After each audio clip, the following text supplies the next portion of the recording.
وبعد ذكر الأسس المتينة لابد من شروطه المعينة. Nous sommes très heureux de vous retrouver dans un nouvel épisode de Madina Institut. Nous sommes dans le niveau 1 de la matière biographie. Dans le cours précédent, nous avons vu les pactes faits avec les gens de Médine. Dans ce cours, nous allons voir la bataille de Badr, la première bataille importante de l'histoire islamique. Après que les musulmans se soient fait piller tous leurs biens à la Mecque, le prophète entendit parler d'une caravane commerciale des Korachites, venant de Syrie et se dirigeant vers la Mecque. Celle-ci était dirigée par Abu Sofyan et une quarantaine d'hommes, et elle transportait une grande quantité de marchandises et d'argent. Le prophète décida d'aller à la rencontre de Abu Sofyan, non pas pour combattre, mais pour récupérer la marchandise, en échange des biens que les Quraysh avaient volés aux musulmans qui avaient émigré. Comme il s'agissait d'une caravane commerciale, le messager d'Allah ne prit pas la peine de faire des préparatifs minutieux. Les musulmans ne se doutaient pas de l'immensité de la bataille qui les attendait. Cependant, Abu Sofyan fut informé par des espions des intentions du prophète. Il prit donc un autre chemin pour mettre la caravane à l'abri, et revenut avec une armée. Ils étaient près de 1000 hommes avec 100 chevaux et 700 chameaux. Les musulmans étaient environ 310 hommes, ils avaient 2 chevaux et 70 chameaux. Lorsque le prophète, paix sur lui, apprit que les habitants de la Mecque se dirigeaient vers Badr pour combattre, il consulta les compagnons pour savoir s'ils devaient aller à Badr et rencontrer l'ennemi, ou devaient-ils revenir, ou que devaient-ils faire. Alors les compagnons lui conseillèrent de suivre le commandement d'Allah, et il l'accompagnerait dans tout ce qu'il ferait. Il continua à leur demander conseil, et un des Ansars, que Dieu le bénisse et lui accorde la paix, se leva et dit au prophète d'Allah, « Nous ne t'abandonnerons pas. » Comme les enfants d'Israël ont dit à Moïse, « Allez donc toi et ton Seigneur, et livrez leur bataille. Quant à nous, nous ne bougerons pas d'ici. Non, allez plutôt toi et ton Seigneur au combat, et nous nous battrons à tes côtés, à ta gauche et à ta droite, devant toi et derrière toi. » Les musulmans allèrent camper à l'endroit le plus proche des puits de Badr. Ils construisirent un bassin et dévastèrent toutes les autres sources. Ils construisirent ensuite un poste de commandement pour le prophète.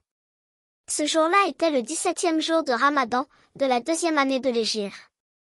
Et le prophète passa la nuit à prier et à invoquer Allah le Très-Haut, en ces termes. « Ô Allah, voici que s'avancent les gens de Quraysh avec toute leur vanité et leur arrogance. Ils se disputent avec toi, traitant ton prophète de menteur. Ô Allah, si tu fais périr ce petit groupe de musulmans, il n'y aura plus personne pour t'adorer sur terre.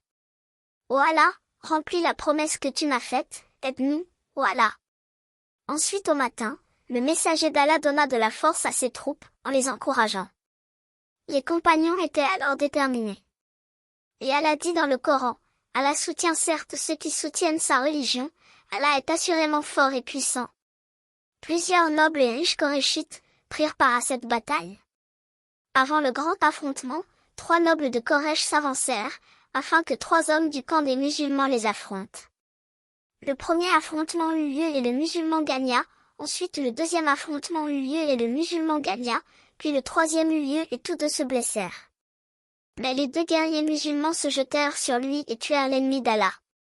Ensuite, le grand affrontement eut lieu, et ce jusqu'à qu'Allah envoya des anges combattre avec les musulmans. Il est dit dans la traduction rapprochée des versets, « Souvenez-vous encore lorsque vous imploriez le secours de votre Seigneur, qui exaucant vos prières, dit, je vais vous envoyer en renfort, 1000 anges par vagues successives. » Les idolâtres commencèrent à se sauver, voyant la situation devenir désastreuse dans leur rang. Abu Jahl essaya de résister lorsque 2 jeunes Médinois lui firent face, ils le transpercèrent de leur épée. Cette bataille se termina par la victoire des musulmans. Parmi eux, 14 martyrs. 6 Mécois, et 8 Médinois, tandis que 70 des idolâtres furent tués, et 10 emprisonnés. Allah dit dans le Coran, vous étiez sur le versant le plus proche, et eux les ennemis sur le versant le plus éloigné, tandis que la caravane était plus bas que vous. Si vous vous étiez donné rendez-vous, vous l'auriez manqué, effrayé par le nombre de l'ennemi. Mais il fallait qu'Allah accomplît un ordre qui devait être exécuté, pour que sur preuve, périt celui qui devait périr, et vécut sur preuve, celui qui devait vivre.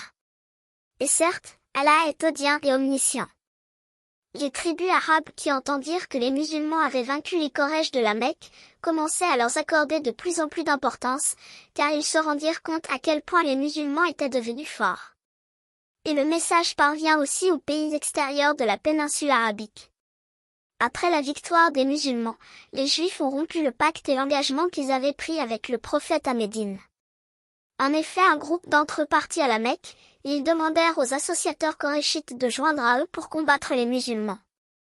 Ainsi s'achève ce cours, nous demandons à Allah, gloire à lui, de récompenser grandement notre prophète ainsi que ses compagnons, pour leur défense de la religion d'Allah. N'oubliez pas de vous abonner, et d'aimer la vidéo.